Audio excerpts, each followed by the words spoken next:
Hello, we're talking to Grigoris Markou, who wrote an article on inclusive populism in the case of Greece, looking at SYRIZA.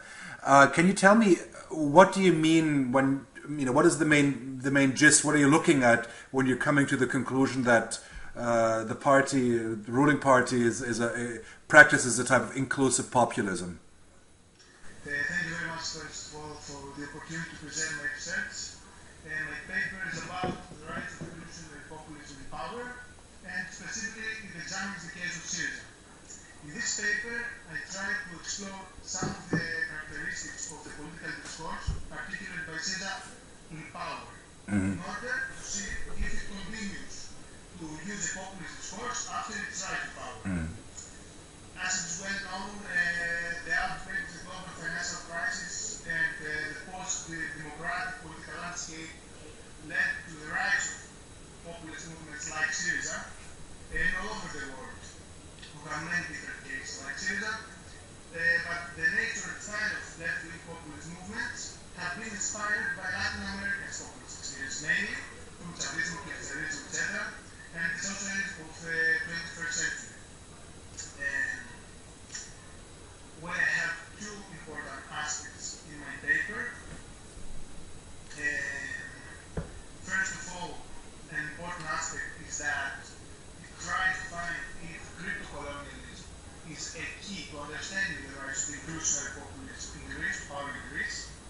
But what exactly is this? According to that field, through colonialism we can understand the development of either form of populism. For example, inclusionary populism like SYRIZA and mainly left populist movements appears mostly in colonized countries, countries of Latin America, for example, and exclusionary populism appears mainly in former colonized countries. Greece was not a colony of the powerful Western European country, but it has been always economically and culturally dependent on the West. My suggestion tries to explain this kind of dependence to the concept of crypto-colonialism. According to him, some countries, such as Greece, are not only independent, but that independence comes at the price of a humiliating form of effective dependence. So if we follow the idea of that field and combine it with the concept of crypto-colonialism, we will understand that this sample dependence of Greece on the West mainly explains the dominance of inclusionary populism in the Greek politics. Of course, there are some exceptions to this theory. We explain to say that this is an exception, but it's an important explanation that we have to look at. This explanation has been also developed by my supervisor, Jan Salakakis and Tomas Omios, Jones, in their paper, the title says populism, extending the sexual perspective.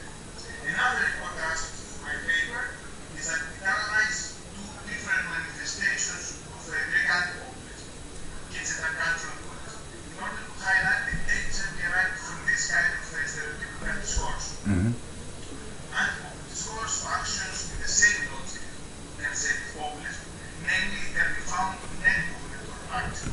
This discourse is clearly marginalizes the people as the legitimizing course of democratic processes, and many times leaves no space for a healthy political dialogue.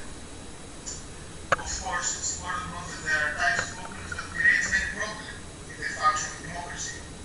However, the anti-populist strategy gives the opportunity to the governing elites to marginalize the people and to transform politics into a political game only for technocrats, as we say.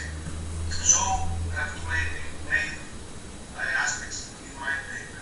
Of course, the main aspect, the main field, the main research is the political discourse of SYRIZA, as I said before, and because I try to explain, to find the special characteristic of its populist discourse, the people and the elite. And because the elite is outside of the country, Yes. it's possible to maintain this, because I guess one of the key questions arising from your paper is the ability to maintain populist discourse in power, right? Because if you take populist movements in, let's say, in Western Europe, very often they're unable to maintain populist discourse in power, or the question is how long can you maintain it? But are you arguing essentially that because SYRIZA, the elite is outside of the country, it could theoretically be indefinitely populist in power? Yes, it is one of this because in Greece we have an anti-imperialist discourse.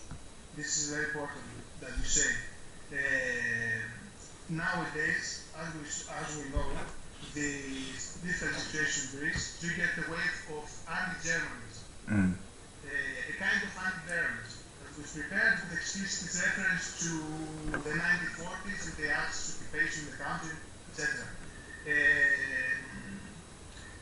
This has presented by left-wing populism, populists like SYRIZA, as an attempt of Europe to occupy again Greece, such as in the 1940s, for example. So it's important to see that in Greece we have an anti-imperialist discourse. It's not like North European populist discourse. It's different. And the emergence of SYRIZA seems to be a strong response to this kind of colonial overtones in the relations between Germany and the countries of semi-periphery.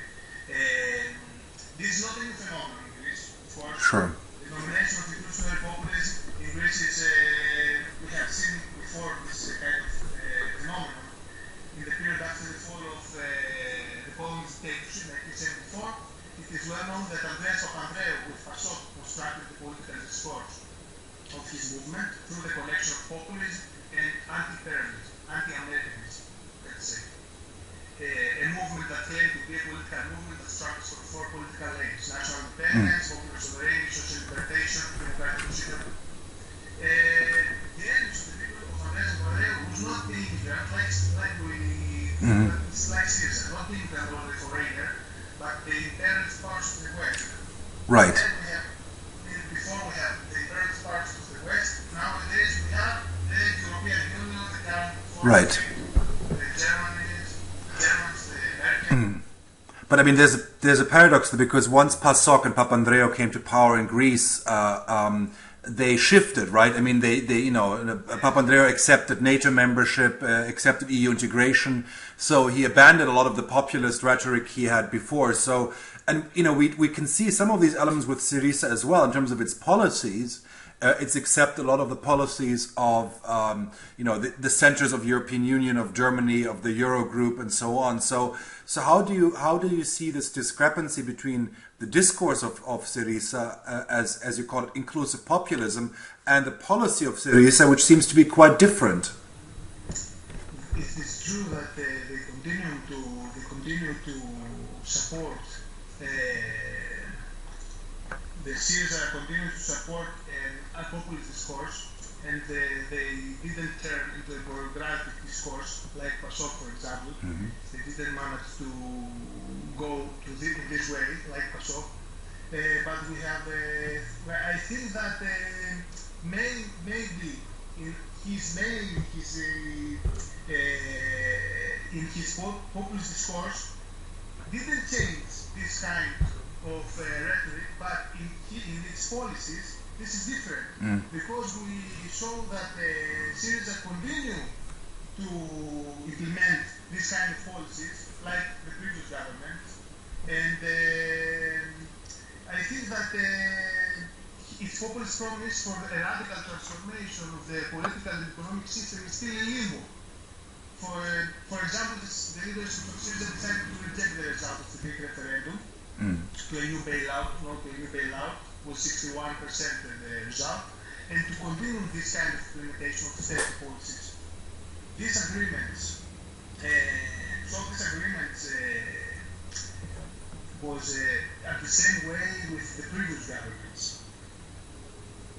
So, if we look to the discourse and with its policies, we will see something different. They use the populist discourse, right? But in mainly the policies, we can see that they don't use in so many populist policies. This is something different.